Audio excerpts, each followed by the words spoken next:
আসসালামু আলাইকুম সুপ্রিয় শিক্ষার্থী বন্ধুরা, এআরএসএস একাডেমিতে তোমাদের সবাইকে স্বাগত। প্রিয় শিক্ষার্থী বন্ধুরা, তোমরা যারা নবম শ্রেণীতে এবার উঠেছো, তোমাদের জন্য নতুন কারিকুলামের বিজ্ঞান বিষয়ের ভিডিও আমি ইতোমধ্যে 6 পর্যন্ত আপলোড করেছি পর্ব। তো শিক্ষার্থী বন্ধুরা, আজকে আমরা খুবই গুরুত্বপূর্ণ একটি টপিক নিয়ে আলোচনা করতে যাচ্ছি, সেটা হচ্ছে চাপ। তো বন্ধুরা, চাপ কি জিনিস, এই জিনিসটা নিয়ে একদম সম্পূর্ণ বিস্তারিত খুবই সহজভাবে বোঝানোর চেষ্টা করব। তাই অবশ্যই ভিডিওটি না টেনে সম্পূর্ণ দেখো। তবে একটা রিকোয়েস্ট তোমাদেরকে না করলেই নয়, তোমরা যারা আমার চ্যানেলে নতুন অথবা এখনো আমার চ্যানেলটিকে সাবস্ক্রাইব করোনি, তাদের কাছে রিকোয়েস্ট থাকবে অবশ্যই চ্যানেলটিকে সাবস্ক্রাইব করে বেল নোটিফিকেশন অন করে রাখবে। প্রিয় শিক্ষার্থী বন্ধুরা, দেখো আমি তোমাদেরকে বলবো প্রথমত চাপ বিষয়টা আসলে কি। দেখো এই চাপ বিষয়টা কি, এই জিনিসটা আমি আগে তোমাদের আগে বাস্তবিক উদাহরণ দিয়ে বোঝানোর চেষ্টা করি। এখন খেয়াল করো বন্ধুরা, তোমাদেরকে যদি ধরো তোমার পায়ে কেউ অন্য কেউ পা দিয়ে ভর অনুভব করতেছে, ভর দিচ্ছে, বা সে পা দিয়ে তোমার পায়ের উপরে চাপ দিচ্ছে। এখন কথা হচ্ছে যে এই চাপ বিষয়টা কি, তুমি আসলে কিসের উপর ডিপেন্ড করে সেটা বুঝতে পারবা। এখন দেখো, তো প্রথমত যদি তোমাকে একটা খালি পায়ে কেউ তোমাকে বল প্রয়োগ করে, ধরো খালি পায়ে 10 নিউটন বল প্রয়োগ করে, তাহলে কিন্তু তুমি খুব একটা বল অনুভব করবে না। এখন খালি পায়ের পরিবর্তে কেউ যদি জুতা পায়ে 10 নিউটন বল দেয়, তাহলে কিন্তু তোমার পায়ে কিন্তু অনেক বেশি ব্যথা লাগবে। এখন একই ঘটনা যদি এরকম কেউ করে যে হাই হিল জুতোগুলো অর্থাৎ নিচের দিকে যেগুলো খুবই সরু থাকে, এগুলো পরে যদি কেউ তোমার পায়ে 10 নিউটন বল প্রয়োগ করে, তাহলে দেখো আমি 3টা ক্ষেত্র বললাম। একবার খালি পা দিয়ে 10 নিউটন বল প্রয়োগ করলো, একবার কি বললাম আমি, যে জুতা পায়ে 10 নিউটন বল প্রয়োগ করলো, আর একবার বললাম হচ্ছে হাই হিল জুতাগুলো পরে 10 নিউটন বল প্রয়োগ করলো। তাহলে 3টা ক্ষেত্রে তোমার আসলে বেশি লাগবে কোন ক্ষেত্রে? তুমি অবশ্যই বলবে আমার বেশি লাগবে হচ্ছে হাই হিল যে ক্ষেত্রে। তাহলে আরো একটা জিনিস এখন খেয়াল করো, আমি যদি তোমাকে এরকম একটা সম্পূর্ণ নখ দিয়ে চাপ প্রয়োগ করি, বা এরকম একটা নখ দিয়ে চাপ প্রয়োগ করি, খুব বেশি কিন্তু অনুভব করবে না, ব্যথা অনুভব করবে না। ঠিক একই ঘটনা যদি আমি আবার মনে করো এই জায়গাতে আমি 10 নিউটন বল দিছি, আমি যদি এবার 10 নিউটন বল যদি এই কলমের মাথাটা দিয়ে দিই, তাহলে কি নিশ্চয়ই বেশি লাগবে। এখন খেয়াল করো, তাহলে একটুখানি বুঝবার চেষ্টা করো, তাহলে এই যে চাপ বিষয়টা আসলে কিসের উপর ডিপেন্ড করতেছে। আমি তোমাকে বললাম আমি একবার এই যে নখ দিয়ে আঙ্গুল দিয়ে চাপ দিচ্ছি, তখন কিন্তু খুব একটা ব্যথা অনুভব করবে না। আবার ঠিক একই পরিমাণ বল যদি আমি এই যে কলমের মাথাটা দিয়ে দিই, তাহলে কিন্তু বেশি বল অনুভব করবে। কেন বেশি বল অনুভব করবে বা বেশি চাপ অনুভব করবে? এই যে বিষয়টাই হচ্ছে কিন্তু চাপ। তাহলে চাপ কি? যে একক ক্ষেত্রফলের উপর প্রযুক্ত বল, অর্থাৎ নির্দিষ্ট একটা এরিয়ার উপরে কি পরিমাণ বল প্রয়োগ করা হলো।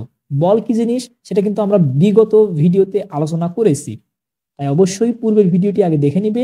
না দেখে থাকলে ওই ভিডিওটির লিংক আমি আমার এই ভিডিও ডেসক্রিপশন বক্সে দিয়ে রাখবো।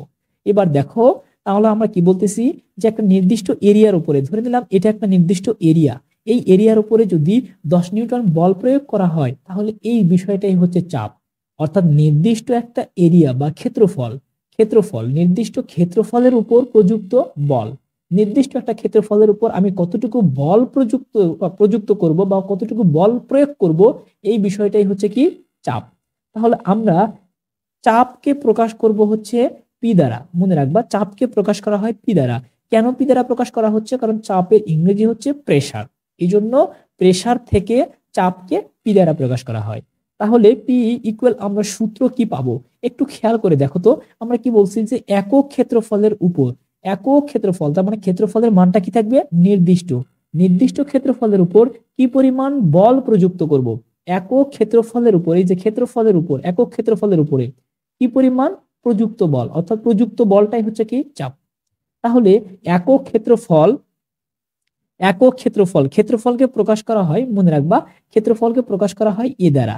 এ দ্বারা কেন প্রকাশ করা হলো? কারণ ক্ষেত্রফলের ইংরেজি হচ্ছে এরিয়া, যেটাকে এ প্রথমে চলে আসে এরিয়া বানান করতে গেলে। তাহলে দেখো, আমরা এরিয়া থেকে এ দ্বারা ক্ষেত্রফলকে প্রকাশ করা হয়। তাহলে একক ক্ষেত্রফলের উপর, এই যে আমি একটা নির্দিষ্ট ক্ষেত্রফল নিলাম, একক ক্ষেত্রফলের উপর প্রযুক্ত বলকে কি দ্বারা প্রকাশ করা হয়? এফ দ্বারা। এটা তোমরা জেনে থাকবে যদি আমার পূর্বের ক্লাসগুলো দেখে থাকো। তাহলে বলকে প্রকাশ করা হয় এফ দ্বারা। একক ক্ষেত্রফলের উপর প্রযুক্ত বলটাই হচ্ছে কি চাপ। তার মানে চাপ কি? চাপ হচ্ছে একক ক্ষেত্রফলের উপর প্রযুক্ত বল। একক ক্ষেত্রফলের উপর প্রযুক্ত বল। এবার খেয়াল করো, তাহলে পি ইজ ইকুয়াল, আমরা সমীকরণটা কি পেলাম? P is equal F divided A. মনে রাখবা এটাই হচ্ছে চাপের সূত্র। অর্থাৎ চাপ সমান সমান আমরা কি লিখতে পারি, এটাকে যদি বাংলায় লিখি তাহলে আমি কি লিখতে পারি, দেখো যে চাপ ইকুয়াল বল ভাগ ক্ষেত্রফল, বল ভাগ ক্ষেত্রফল। অর্থাৎ বলকে ক্ষেত্রফল দ্বারা ভাগ করলে আমি কি পেয়ে যাব? চাপ পেয়ে যাব। এবার দেখো বন্ধুরা, তাহলে চাপ কি জিনিস তোমরা বুঝে গেছো। এখন এই জায়গা থেকে আমরা যদি চাপের একক বের করার চেষ্টা করি, চাপের একক, চাপের এককটা আমরা কিভাবে বের করব? দেখো উপরে কি, এটা বল, আমরা জানি বলের এককটা কি? নিউটন। কেন জানি? এটা কিন্তু আমার পূর্বের ক্লাস আমি বলে দিছি যে বলের একক নিউটন। কিভাবে হলো সেটা অবশ্যই দেখে নিবে। তাহলে বলের একক হচ্ছে নিউটন, ভাগ নিচেরটা কি? এরিয়া বা ক্ষেত্রফল। তাহলে ক্ষেত্রফল একক কি? আমরা জানি ক্ষেত্রফল মানে কি? দৈর্ঘ্য গুণন প্রস্থ। ক্ষেত্রফল মানে দৈর্ঘ্য গুণন প্রস্থ। দৈর্ঘ্য এক প্রকার দূরত্ব, প্রস্থটাও এক প্রকার দূরত্ব।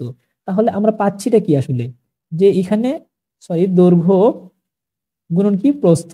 তাহলে দেখো বন্ধুরা, আমরা কি পাচ্ছি? দৈর্ঘ্য এক প্রকার দূরত্ব, তার মানে দূরত্বের এককটা কি? আমি প্রথম দিনই বলে দিয়েছিলাম, দূরত্বের একক হচ্ছে মিটার। এরপর প্রস্থটাও যেহেতু এক প্রকার দূরত্ব, তাহলে প্রস্থের একক কি হবে? মিটার। তার মানে এটা যদি মিটার হয়, এটা যদি মিটার হয়, তাহলে ক্ষেত্রফলটা কি হবে? Meter square. তাহলে এবার কি করছি আমরা? ক্ষেত্রফল মানে কি? Meter square. এই যে এই জিনিসটাকে আমরা লিখতে পারি কি? যে নিউটন পার মিটার স্কোয়ার, কারণ নিচের জিনিস উপরে গেলে পাওয়ার প্লাস হয়ে, মাইনাস হয়ে যাবে, যেহেতু প্লাস পাওয়ার আছে এখানে। এই জিনিসটা হচ্ছে কি? চাপের একক। তাহলে চাপের একক আমরা কি পেলাম? যে চাপ ইকুয়াল বা পি ইজ ইকুয়াল, আমরা এর এককটা জানি হচ্ছে নিউটন পার মিটার স্কোয়ার। মনে রাখবা এই নিউটন পার মিটার স্কোয়ার, এটা হলো আমরা এই জায়গা থেকে পাচ্ছি। এই জিনিসটাকে আসলে বলা হয় প্যাসকেল। এই যে নিউটন পার মিটার স্কোয়ারের পরিবর্তে আমরা চাইলে এটাকে প্যাসকেল বলতে পারি। কারণ কি? বিজ্ঞানী প্যাসকেল সর্বপ্রথম চাপ নিয়ে ধারণা দেন বলে তার নাম অনুসারে এই যে এককটাকে, চাপের এককটাকে প্যাসকেল রাখা হয়। তাহলে চাপের একক কি ব্যবহার করব আমরা? প্যাসকেল। অথবা চাপের একক কি ব্যবহার করব আমরা? Newton per meter square. তাহলে চাপ বিষয়টা কি? আমি বলেই দিলাম যে নির্দিষ্ট একটা ক্ষেত্রফলের উপরে, নির্দিষ্ট একটা ক্ষেত্রফল, আমি এই যে ক্ষেত্রফলটা নিলাম, এই ক্ষেত্রফলের উপরে আমি নখ দিয়ে যে পরিমাণ বল প্রয়োগ করব, একই পরিমাণ বল যদি আমি কলমের মাথা দিয়ে দেই, বলটা অনুভব করি, তাহলে কিন্তু বলটা বেশি লাগবে। কারণ হচ্ছে এইটা ক্ষেত্রফলটা ছোট। এখান থেকে তোমাদের একটা প্রশ্ন আমি বলতে পারি, সেটা হচ্ছে কি? চাপ কিসের উপর নির্ভরশীল? দেখো তোমরা কিন্তু নিজেরাই বুঝে যাবে চাপটা আসলে কিসের উপর নির্ভরশীল। এবার খেয়াল করো বন্ধুরা, চাপ কিসের উপর নির্ভরশীল? তাহলে দেখো তো, আমরা কি পেলাম? যে এই যে ক্ষেত্রফলের উপরে আমি যদি এরকম নখ দিয়ে বা আমার আঙ্গুল দিয়ে বল প্রয়োগ করি, একই পরিমাণ 10 নিউটন বল প্রয়োগ করি, তাহলে কিন্তু খুব বেশি একটা চাপ অনুভব করবে না। কিন্তু এই একই জায়গাতে আমি যদি এবার এই যে কলমের মাথাটা দিয়ে বল প্রয়োগ করি, তাহলে কিন্তু মানে 10 নিউটন বলই প্রয়োগ করি, তাহলে কিন্তু বেশি পরিমাণ চাপ অনুভব হবে। তাহলে একটু খেয়াল করে দেখো তো, চাপটা কিসের উপর ডিপেন্ড করতেছে? ক্ষেত্রফল। চাপটা কিসের উপর ডিপেন্ড করতেছে? ক্ষেত্রফল। আমি যদি এই যে আঙুলটা দিয়ে বল প্রয়োগ করি, কারণ আমার আঙুলের ক্ষেত্রফলটা অনেক বড়, যার কারণে চাপটা কম অনুভব হয়েছে। এই যে কলমটার ক্ষেত্রফলটা অনেক ছোট, যার কারণে চাপটা বেশি অনুভব হয়েছে। আমরা যদি একটা সূচ ব্যবহার করি, সূচের ক্ষেত্রফলটা আরো কম, যার কারণে সূচের বলটা কি? আরো বেশি লাগবে। অথচ আমি যদি সমপরিমাণে বল দিচ্ছি, অথবা আমি যদি 10 নিউটন বল এবার এরকম সম্পূর্ণ একটা হাত দিয়ে দেই, তাহলে কিন্তু এবার আরো কম লাগবে। এই বিষয়টাই হচ্ছে কি? চাপ। তাহলে চাপ বিষয়টা নির্ভর করতেছে কিসের উপরে? ক্ষেত্রফলের উপরে। ক্ষেত্রফলের মানটা, এই যে আমার হাতে ক্ষেত্রফলের মানটা বেশি ছিল, চাপ কম অনুভব করছি। এরপর যদি আমি এইভাবে বল প্রয়োগ করি, একই পরিমাণ বল প্রয়োগ করি, তাহলে চাপ কমই অনুভব করব, অন্তত এই যে হাতের তুলনায় বেশি অনুভব করব। এবার যদি আমি একই পরিমাণ বল এই যে কলমের মাথাটা দিয়ে অনুভব করাই, তাহলে কি? বেশি অনুভব হবে, আরো বেশি পরিমাণ চাপ অনুভব হবে। তাহলে বুঝতেই পারতেছো যে চাপ বিষয়টা নির্ভর করে হচ্ছে ক্ষেত্রফলের উপরে। তার মানে পি ইজ ইকুয়াল যদি এফ ডিভাইডেড এ হয়, তাহলে চাপ নির্ভর করে কিসের উপরে? ক্ষেত্রফলের উপরে।